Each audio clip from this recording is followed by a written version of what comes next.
So, magandang tanghali mga kabro. Ito po yung ulam natin mamaya, oh. Yan, gulay. Sari-sari. Haluan na natin ng kunting baboy. Okay na. Sold na. Pero putol-putulin muna natin. Para matanggal yung mga ano niya, oh. Pungango.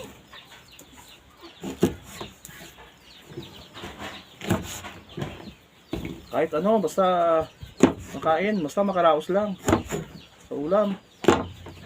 Huwag tayo mamili ng ulam na masarap. Gulay, pampahaba ng buhay.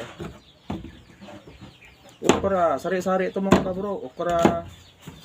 Tapos yung ano, ano ba ito mga? Sigarilyas? Sigarilyas yata ito eh. Kaampalaya, oh. Ampalayang gubat. Oh, may ano pa, oh. Bawang dahon. Ano, oh. Sitaw.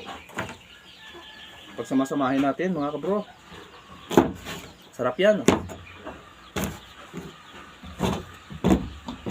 Yan.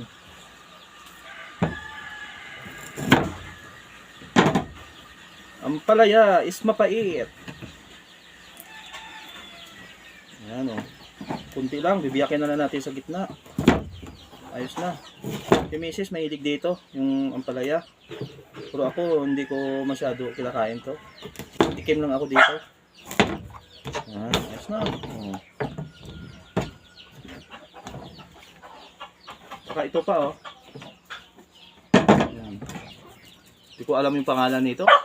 Ano yata to, yung parda. Parda daw to. Wala na, ayun lang.